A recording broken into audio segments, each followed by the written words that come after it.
এরপরে 14টা শর্ত দিয়ে মাহফিলের পারমিশন দেওয়া হতো। এই গাজীপুরে, এই টঙ্গীতেও আমার অনেকগুলা মাহফিল বন্ধ করে দিয়েছে, গাছাতে বন্ধ করে দিয়েছে, জয়দেবপুরে বন্ধ করে দিয়েছে, কোনাবাড়িতে বন্ধ করেছে, কাশিমপুরে বন্ধ করেছে। কেন? আমাদেরকে ব্লক করলে ওদের ফায়দা কি? আপনারা বলেন কি ফায়দা? ফায়দা আছে। ফায়দা হচ্ছে ওরা এগুলা করে রাম এবং বামদেরকে দেখায়, র তাদেরকে দেখায়, দেখো আমরা তোমাদের কত কত গোলাম, আমরা তোমাদের কত বড় দাস। দেশের জনপ্রিয় আলেমদেরকে আমরা অপমানিত করি শুধু তোমাদের মতো মুশরিকদেরকে খুশি করার জন্য। একটু জোরে বলতে হবে, ঠিক কিনা বলেন? ওরা ইসলামের শত্রুদেরকে খুশি করার জন্য আলেমদের পায়ে ডান্ডা বেরি পড়িয়েছে। ওরা রয়ের মুখে হাসি ফুটাবার জন্য আলেমদের হাতে হাত করা পড়িয়েছে। গরুর রশি দিয়ে টেনে টেনে আলেমদেরকে আদালতে হাজির করেছে। যারা করেছে ইতিহাসে রাস্তা করে নিক্ষিপ্ত হয়েছে। কথা বলতে হবে মুসলমান, ঠিক কিনা বলেন? এগুলা করে সম্মান পাওয়া যায় না। জোর করে ভালোবাসা আদায় করা যায় না। কিছু সময়ের জন্য অভিনয় করা যায়।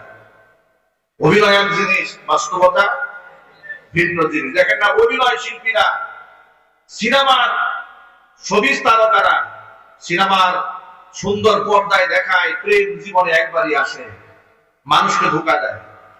অথচ সিনেমা শেষ, ওদের বাস্তব জীবনে তাকান, দেখবেন ওদের জীবনে যে কত হাজার প্রেম আসলো আর গেল, এগুলা কম্পিউটারে গুণে শেষ করা যায় না। কথা বলে না? বাংলাদেশের সবচেয়ে বড় সিনেমার তারকা যাকে বলা হয় শাকিব খান, ওর যে রেজিস্ট্রি কয়টা বউ আছে এটা তো আমরা এখনো জানি না।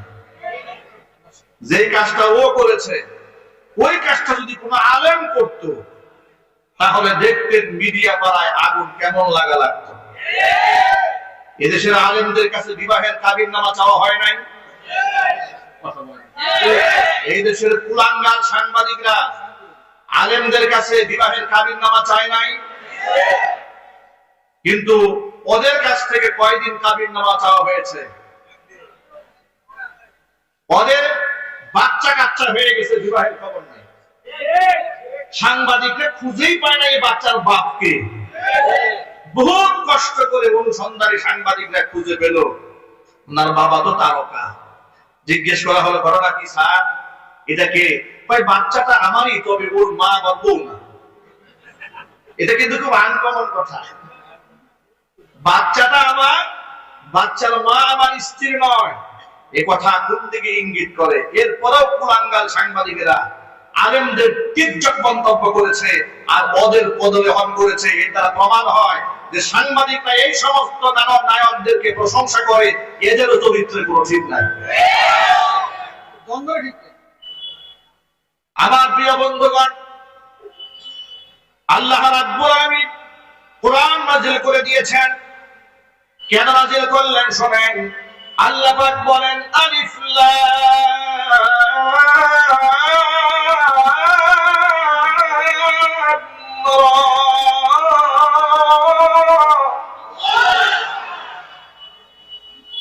কিতাবুন আনজালনাহু ইলাইকা লিতুখরিজান নাসা মিনাল যুলুমাতি ইলান নূর।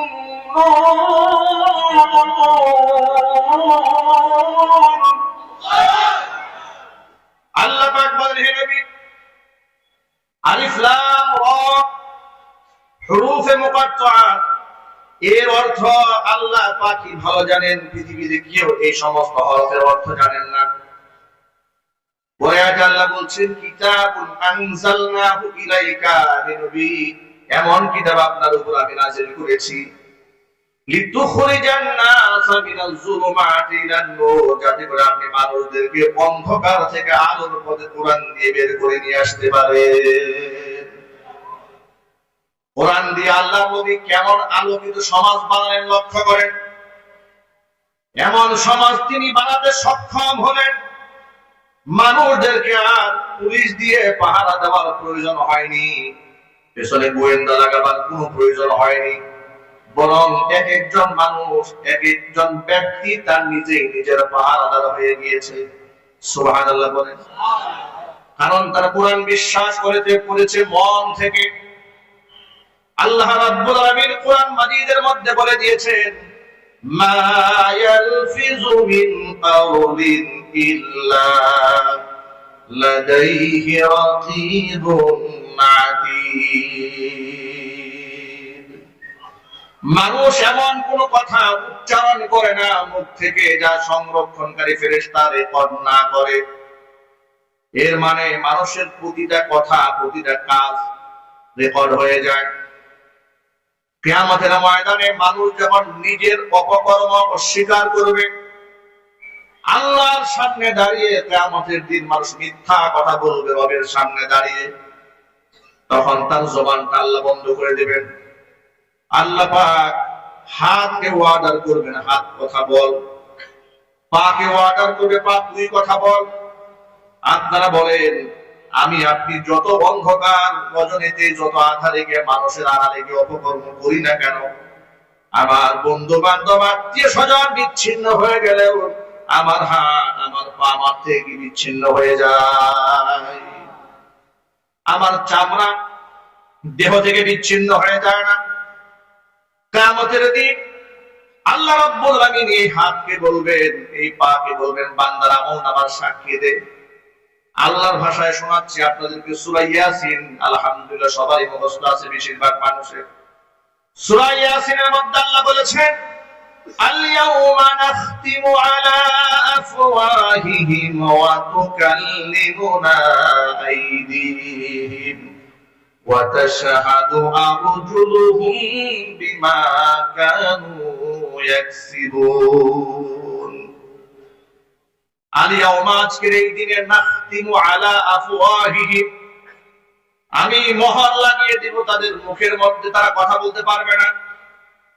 ওয়া তাশহাদু আরজুলুহুম, তাদের পা সাক্ষী দেবে। তুকাল্লিমুনা আইদিহিম, তাদের হাত আমি আল্লাহর সাথে কথা বলবে। আপনারা বলেন তো, আল্লাহ যদি হাতকে হুকুম দান করেন, হাতের কথা বলার যোগ্যতা আছে না নাই? শুধু কি হাত আর পা কথা বলবে? এই যে মানুষের গায়ের চামড়া, নিজের গায়ের চামড়া নিজের বিরুদ্ধে সাক্ষী হয়ে দাঁড়াবে। সূরা হামিদ আস-সাজদা 24 নম্বর পারাতে আছে, ওয়াকালু লিজুলুদিহিম লিমা শাহিদতুম আলাইনা। মানুষ নিজের চামড়াকে বলবে, রে চামড়া, লিমা শাহিদতুম আলাইনা, কেন তুমি আজকে আমার বিরুদ্ধে সাক্ষী দাও? শীতের দিনে তোমার স্কিনটা যেন ফেটে না যায়, দামি দামি লোশন মেখেছি, স্কিন কেয়ার ডাক্তার দেখিয়েছি, শরীরের এবং ত্বকের যত্ন নিয়েছি, এত আদর সোহাগ করে যে চামড়াকে আমি হেফাজত করলাম, ওই চামড়া কিয়ামতের দিন আল্লাহর দরবারে ব্যক্তির বিরুদ্ধে সাক্ষী হবে। তখন এই চামড়া কি বলবে শোনেন, ক্বালু আনতাকানাল্লাহুল্লাযী আনতাকা কুল্লা শাই। ওই মহান রব আজকে আমাদের জবান খুলে দিয়েছেন, যে মহান রব সকল প্রাণীকে জবানে শক্তি দিয়েছিলেন। চিল্লায় বলেন আল্লাহু আকবার। আরো জোরে বলুন আল্লাহু আকবার। এই আয়াতের প্রতি ঈমান আমাদের আছে না নাই? আমার আমলনামা যে রেকর্ড হয়, এর প্রতি বিশ্বাস আছে না নাই? কিন্তু এই বিশ্বাসটা শুধু আমাদের মুখে মুখে আছে, অন্তরে নাই। যদি বিশ্বাসটা অন্তরে থাকতো, সিসি ক্যামেরা দিয়া মানুষদেরকে পাহারা দেওয়ার কোনো প্রয়োজন হতো না। আজকে সরকারের অফিস আদালত থেকে শুরু করে যত জায়গা আছে, যত সেক্টর আছে, সব জায়গার মধ্যে ঘুষ আর দুর্নীতি আছে না নাই? এদেরকে ঠিক রাখার জন্য লেনদেন যারা করতে না পারে, সিসি ক্যামেরা লাগিয়ে দিয়েছে। এরপরও এই চোরদেরকে কন্ট্রোল করা যায় না। দেশ থেকে টাকা চুরি করে বেগম পাড়া বানিয়ে ফেলেছে। একটু জোরে বলেন, ঠিক কিনা বলেন? ওই যে দেখেছেন না, বংশীয় ছাগল আর বংশীয় গরুয়ে কামটা করলো কি? বংশীয় ছাগল আর বংশীয় গরুয়ে, বংশীয় সোজা বাংলাদেশে ছিল, এগুলার 12টা বাজায় ছেড়ে দিয়েছে। এক মতিউর রহমান ধরা পড়লো, খোঁজ খবর নিয়ে কেঁচো ফুটতে গিয়ে সাপ বের হয়ে আসলো, ছাগল কান্ডের ঘটনা। এরকম কত মতিউর রহমান যে বাংলাদেশে আছে তার কোনো হিসাব নাই, তার কোনো সীমা নাই। কথা বলেন ঠিক কিনা জোরে বলেন? কোন সীমা নাই। অথচ মাইকের সামনে আসলে তারাই হতেন আমার সোনার বাংলা গান গেয়ে দেশপ্রেমিক, আর আলেমরা ছিল দেশদ্রোহী। অথচ দেখেন, আমার বলতে ইচ্ছা করে গলা ফাটিয়ে 116 জন বিজ্ঞ আলেমের নামের তালিকা করে দুদকে জমা দিয়েছিল সাবেক বিচারপতি কালা মালিকের নেতৃত্বে। ঠিক না ভাই? এ কথা কি সত্য না মিথ্যা? কেন? আলেমরা অঢেল টাকার মালিক, তাদের আয়গুলাকে খতায় দেখাবো, তারা দুর্নীতিবাজ। মানে এই বিষয়টা হচ্ছে আলেমদেরকে একটা প্রেসারে রাখা, এটা চাপে রাখা। আচ্ছা, এটা আলেম কি? বাংলাদেশে কত পার্সেন্ট আলেম আপনার উচ্চ পর্যায়ে ধনী হয়েছে? এটা পার্সেন্টেজে গোনা সম্ভব? হাজারে লাখে দুই একটা আলেম থাকতে পারে তার ব্যক্তিগত যোগ্যতার কারণে, ব্যবসায়িক সাপোর্টের কারণে হয়তো বড় পর্যায়ে গেছে। কিন্তু বড় কোনো আলেম কি রাষ্ট্রের গুরুত্ব দায়িত্ব পালন করেছে? করেই তো নাই। তা খতায় দেখবেন কি? দুই একজনকে খতায় দেখলো পায়ে দাও পাঞ্জাবি ছাড়া এই লোকের কিছুই নেই। সুবহানাল্লাহ। জুনায়েদ বাবনগরী রাহমাতুল্লাহি আলাইহি মারা গেছেন। আমার কাছে পত্রিকার কাটিং গুলো এখনো আছে। এই দেশের কুলাঙ্গারেরা পত্রিকায় লিখত যে দুবাইয়ে তার ব্যবসা আছে, মধ্যপ্রাচ্যে তার 200 দোকান আছে, তিনি মিনিমাম 200 কোটি টাকার মালিক। তিনি হেফাজতের নেতৃত্ব এমনি দেন না, টাকার গরমে দেন, বিদেশি সহায়তা পান, তারেক জিয়া সহায়তা করে, অমুকে সহায়তা করে, এগুলা তারা বলতো। বাস্তবতা কি জানে? বাস্তবতা হচ্ছে উনি যে গেঞ্জি গায়ে দিতেন, গেঞ্জিটাও সেরা। এটা আমি নিজ চোখে দেখেছি। আল্লাহু আকবার কি বাড়ি গিয়ে বলবেন? এটা হলো বাস্তবতা। বাস্তবতা হচ্ছে উনার বাড়ির যে বেড়াটা, এটা হচ্ছে আপনার ওই টিন দিয়েও দেওয়া না, ওই যে বাঁশের মলি দিয়ে ধারি দিয়ে যে বানায় না, এটা হচ্ছে বাড়ির বেড়া। সাংবাদিকরা লিখেছে উনি 200 কোটি টাকার মালিক। বলেন আপনারা, আলেমদেরকে মানুষের সামনে ছোট করার জন্য, হেয় প্রতিপন্ন করার জন্য ওরা কি করে নাই? ওরা কি না করেছে? আমাকে আপনাদের পার্শ্ববর্তী এলাকা লক্ষ্মীপুরা, জয়দেবপুরে কারাগারের পেছন থেকে এরকম মাহফিল স্টেজ থেকে স্লিপ দিয়ে নামিয়েছে। স্লিপ দিয়ে নামিয়ে সরাসরি থানা গারদে, গারদ থেকে সরাসরি কারাগারে। জিজ্ঞেস করেছি, ভাই আমার অপরাধটা বলেন। বলে অপরাধ কিছু নাই, সব উপরের নির্দেশ।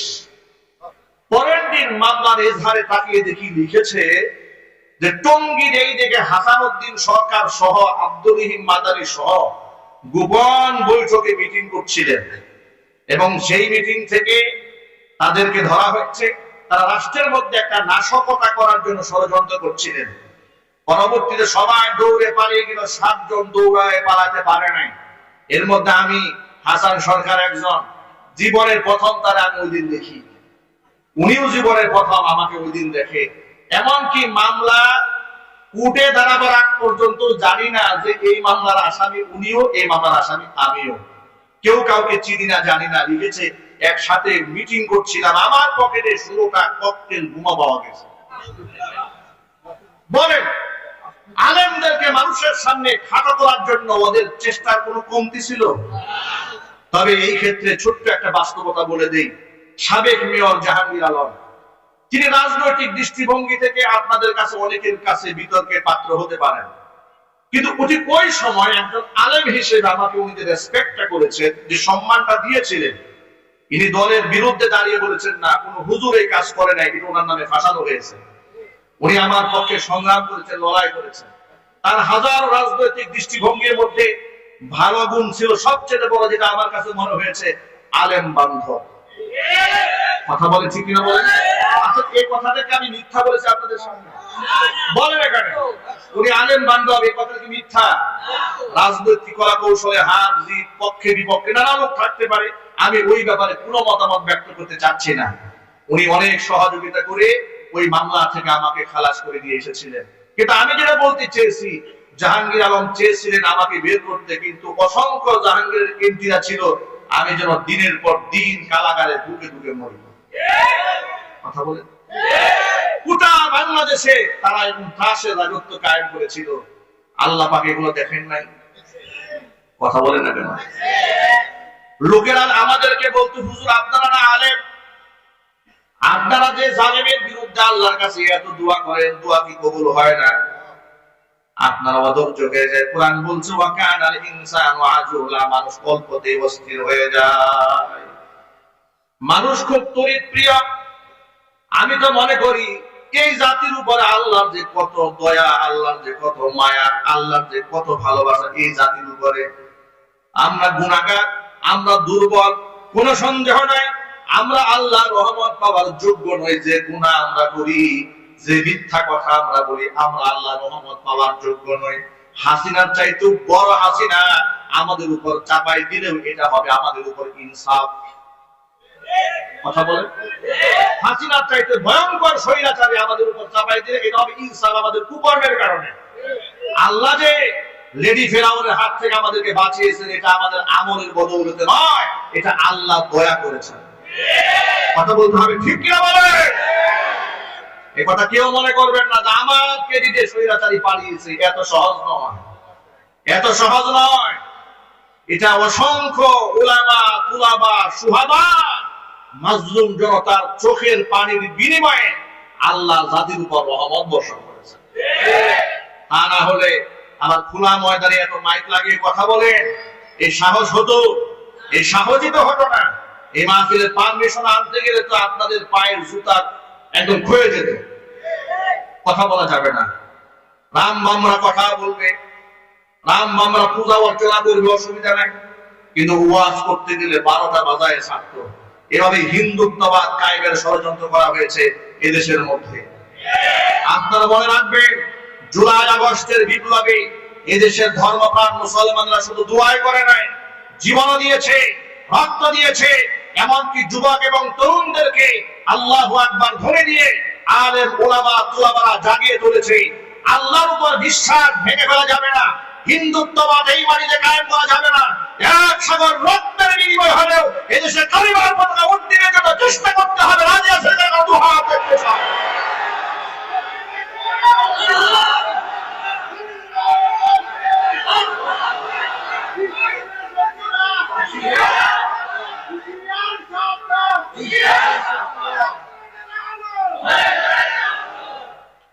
আমার প্রিয় বন্ধুগণ, কোরআনে কারীম মানুষদেরকে কিভাবে আলোকিত বানায়, ছোট্ট একটা এক্সাম্পল দিয়ে আমি আমার আলোচনা শেষ করবো ইনশাআল্লাহ। মানুষরা কোরআনের আলো পাওয়ার পরে কেমন আলোকিত হয় দেখেন। আমরা তো শুধু বিশ্বাস করে নিলাম যে আমার কথা রেকর্ড হয়, কাজ রেকর্ড হয়, এ কথা মুখে স্বীকার করে নিয়েছি। বাস্তবতা আমলে প্রমাণ করতে পারিনি। সাহাবায়ে কেরাম বাস্তবতায় আমলে প্রমাণ করে দেখিয়েছিলেন। মাইজ ইবনে মালিক আল আসলামি আল আনসারী রাদিয়াল্লাহু তাআলা আনহু নবীজির সামনে এসে ধর্ণা দিলেন, ইয়া রাসূলুল্লাহ, হে আল্লাহর রাসূল, আপনি আমাকে পবিত্র বানান, তাহহিরনি, আপনি আমাকে পাক বানান। আমি গুনাহ করে নিজেকে নাপাক বানিয়ে ফেলেছি। নবীজি বললেন, ওয়াইহা ওয়াস্তাগফিরিল্লাহ ওয়া তুব ইলাইহি, যাও, ধমক দিয়ে সরিয়ে দিয়েছে, তওবা করো, গুনাহ করেছো, মাফ চাও আল্লাহর কাছে, তওবা করো। লোকটা চলে গেছে।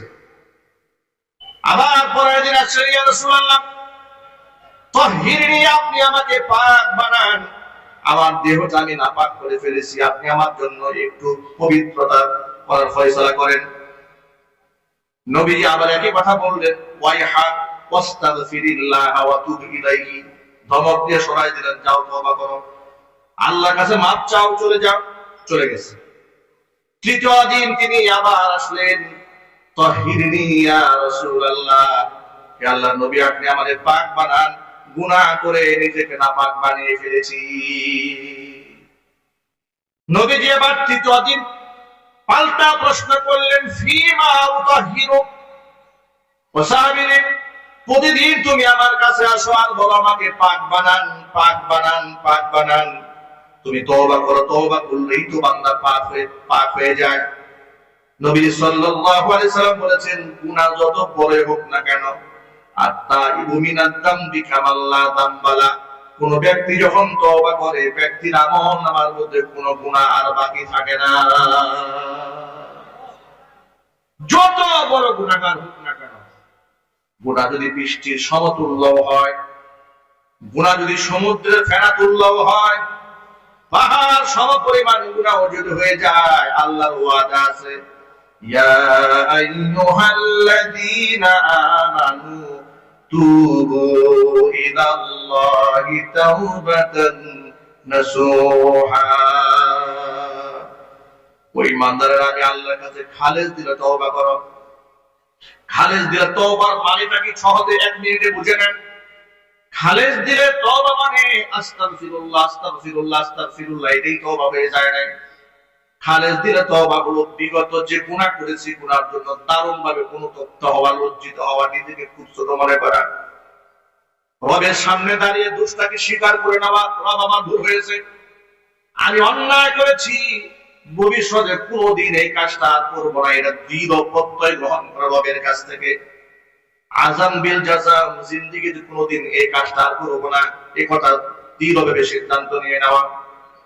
যে অন্যায়টা আমি করে ফেলেছি, অন্যায়ের যদি মানুষের হক নষ্ট করে থাকি, মানুষের কাছ থেকে সেই হক আদায় করে তার কাছে মাপ চেয়ে নেওয়া। যদি এভাবে কোন বান্দা তওবা করতে পারে খালেস দিলে, আল্লাহ রাব্বুল আলামিনের হাবিব বলেছেন, বান্দা অনুতপ্ত হয়ে চোখের পানি ছেড়েছে, নাকের আগায় আসার আগে বান্দার জিন্দেগীর সমস্ত গুনার কথা আল্লাহ মাফ করে দিবে। নবীজি বারবার বললেন তওবা করো, ইস্তিগফার করো। সাহাবী 3 দিন আসলেন, রাসূল এবার জিজ্ঞেস করলেন, ফিমা উতাহিরুকা, ও সাহাবী রে, এমন কোন গুনাহ করেছো যে গুনার কারণে তুমি বারবার আমার কাছে আসতেছো, একটু বলো, খুলে বলো। সাহাবী তখন মুখ খুলে বলে ফেললেন, মিনাজ জিনা ইয়া রাসূলুল্লাহ, হে আল্লাহর রাসূল, আমি তো ব্যভিচার করে ফেলেছি, আমি ব্যভিচার করে ফেলেছি। ব্যভিচারের শাস্তির বিধান কোরআন মাজিদে আছে।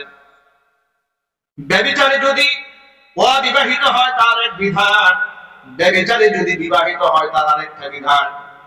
ব্যভিচারে যদি অবিবাহিত হয় তার বিধান হচ্ছে আয-যানিয়াতু ওয়াজ-যানি ফাজিলদু কুল্লা ওয়াহিদিন মিনহুমা মিআতা জালদা ওয়ালা তা'খুযুকুম বিহিমা রা'ফাতুন ফি দীনিল্লাহি ইন কুনতুম তু'মিনুনা বিল্লাহি ওয়াল ইয়াউমিল আখির وليشهد عذابهما طائفة من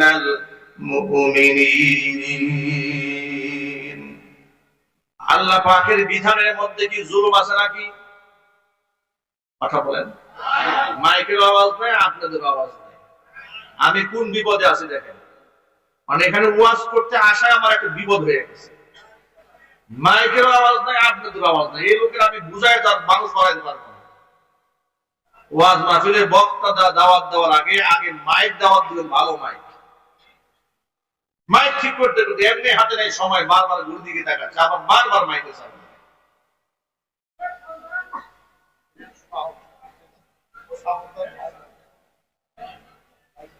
ভিতরে মাল না থাকলে দিবে কি? কথা বলেন, ঠিক আছে বলেন। পকেটে টাকা থাকলে না দান করা যায়, পকেট ফাঁকা, ওরা যদি সারাদিন ওয়াজ করেন, ভাই দান করে সওয়াব হবে, বুঝবে কিছু? ভাইরা আমার, এখন সাউন্ড দিচ্ছেন, চরিত্র কত খারাপ একটা। এখন সাউন্ড দিলেন কেন? এখন সাউন্ড আসবে কেন? এটা জবাব দিতে হবে। সমস্যা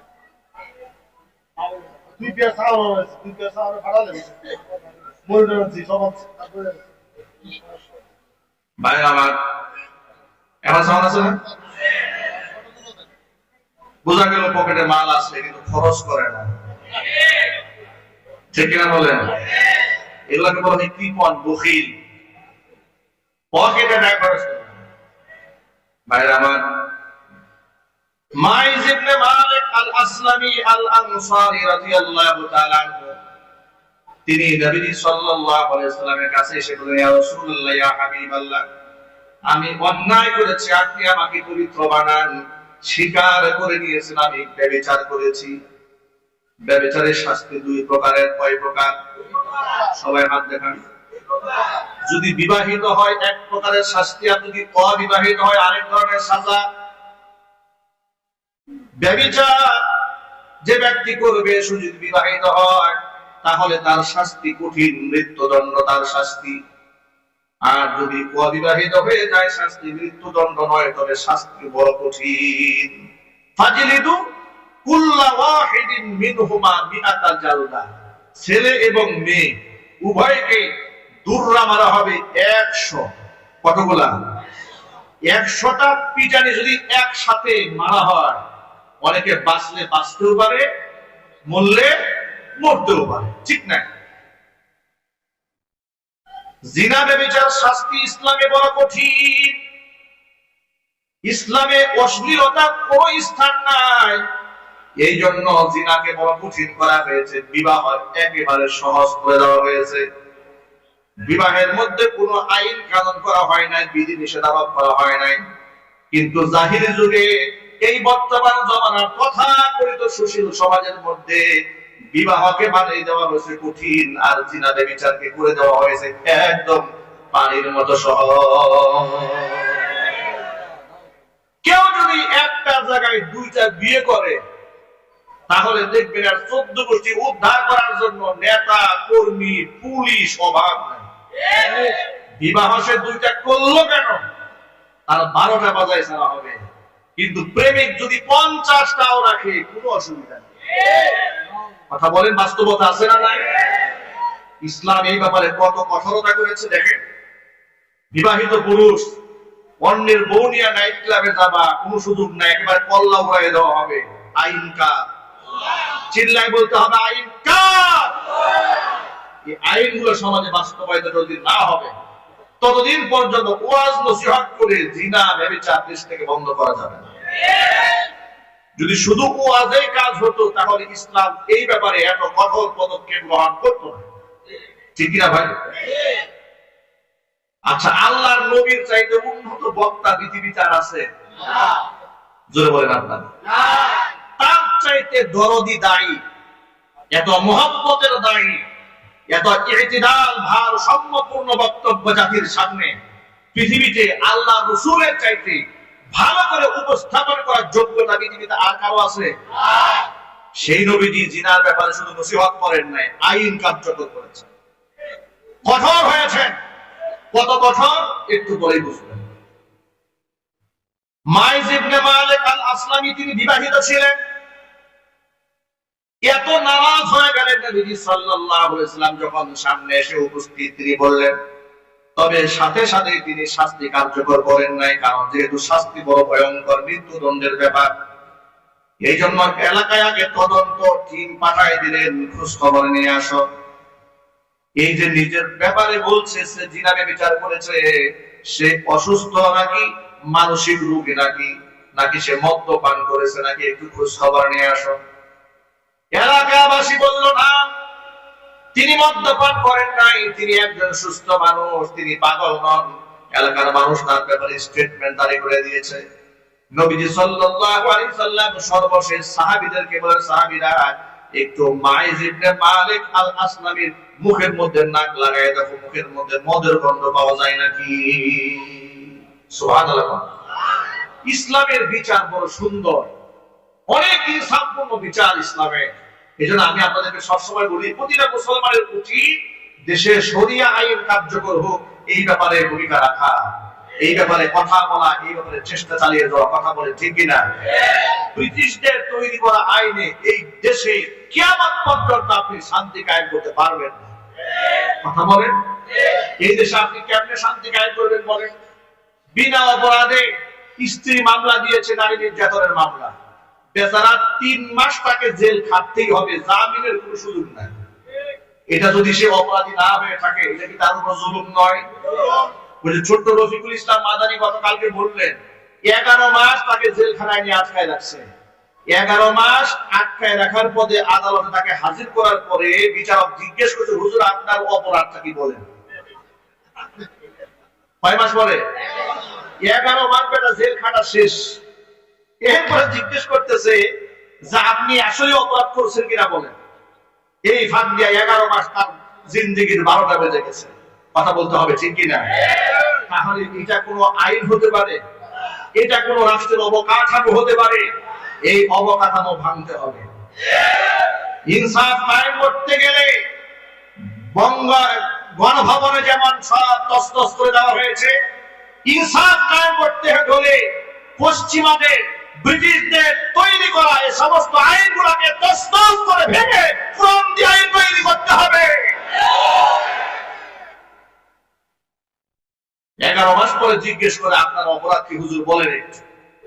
বেচারা 11 মাস জেল খাটা শেষ। অজবাদ ভাইরা আমার, আল্লাহর নবী এলাকায় খবর নিলেন সুস্থ আছে, উপস্থিত সাহাবীদের সাক্ষ্য নিলেন, মায়েদের মুখ যাচাই করে দেখলেন যে তিনি মদ্যপান করেন নাই, সুস্থ। এবার তার ব্যাপারে নবী সাল্লাল্লাহু আলাইহি ওয়াসাল্লাম রায় দিয়ে দিলেন, তাকে হত্যা করা হবে। কোমর পর্যন্ত মাটির নিচে দাবায় দেওয়া হলো। চতুর্দিক থেকে সাহাবায়ে কেরাম ওজন মারতেছিলেন, পাথর মারছিলেন।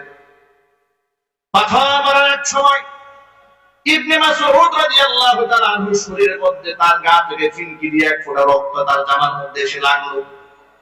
ইবনে মাসউদ চিৎকার দিয়ে বলল, ধিক্কার মায়ের তোমার জন্য, ওয়াইহাক, ধ্বংস হও তুমি, তোমার মতো একটা নাপাক মানুষ যে লোকটা জিনা ব্যভিচার করেছে, এমন লোকের রক্ত আমার গায়ে লেগেছে। নবীজি সাল্লাল্লাহু আলাইহি সাল্লাম বললেন, ও মাসউদ, ও তুমি তাকে ধিক্কার দিও না, তুমি তাকে অভিসম্পাত করো না।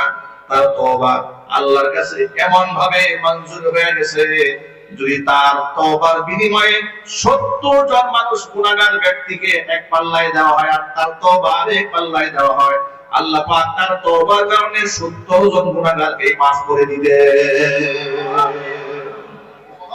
ভাইরা আমার, ইসলাম যারা অন্তরে ধারণ করে, লালন করে, তাদের কি পুলিশ দিয়া পাহারা দেওয়ার কোনো প্রয়োজন হয় না, নিজেই নিজের পাহারাদার হয়ে যায়।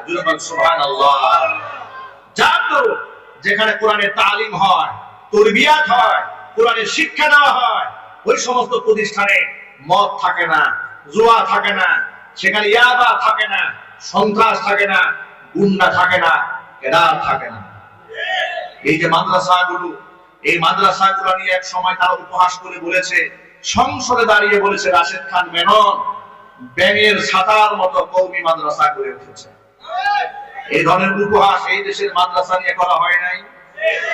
একটু ইমানদারের মতো বলেন না আপনারা, নাকি আপনাদের অন্তরে এখনো ভয় আছে আপা চট করে চলে আসে কিনা? আবার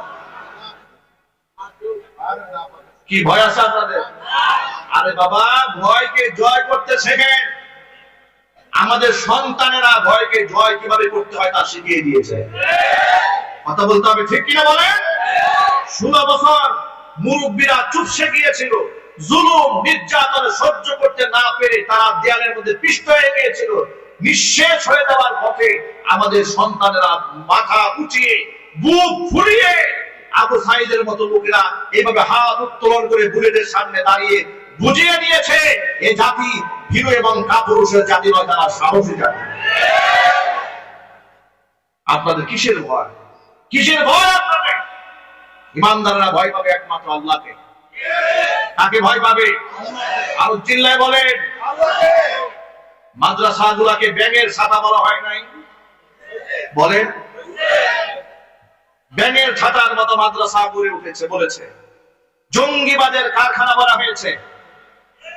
মহিলা মাদ্রাসাগুলোর মধ্যে মেয়েরা হাত মোজা, পা মোজা পরে যায়, সহ্য করতে পারে না ওরা। ওরা বলেছে যে কি যে হয় ভিতরে আল্লাহই জানে। আমাদের মাদ্রাসাগুলোতে যে কি যে হয় এটা আল্লাহ তো ভালো জানে, কিন্তু তোমাদের কারখানার মধ্যে কি হয় এটা শুধু আল্লাহ জানে না। আল্লাহ জানে, সাথে সাথে বান্দাও জানে। ঠিক না বলেন? তোমাদের কারখানার মধ্যে যে জিনা ব্যভিচারের সেঞ্চুরি হয় এটা এই দেশের মানুষ জানে। তোমরা যে এক একটা হলের মধ্যে টর্চার সেল বানিয়ে রেখে রান্দা রেখে মানুষদেরকে কুপিয়ে হত্যা করেছ, এই দেশের বান্দারা তা জানে? জানে না? এই মাদ্রাসাগুলোর অবদান হচ্ছে, যদি এই দেশে মাদ্রাসা না থাকতো তাহলে এই সমাজের মানুষ অসভ্য হয়ে যেত। আজকে যতটুকু মানুষ সভ্য আছে এটা দ্বীনি তালিম তরবিয়ত থাকার কারণেই আছে। এখনো পর্যন্ত বাবা মা সন্তানের কাছ থেকে যতটুকু শ্রদ্ধা পায় এটা আলেমদের নসিহতের কারণেই পায়। এখনো পর্যন্ত সমাজের বড়রা ছোটদের কাছ থেকে যতটুকু শ্রদ্ধা পায় আলেমদের বয়ানের কারণেই পায়।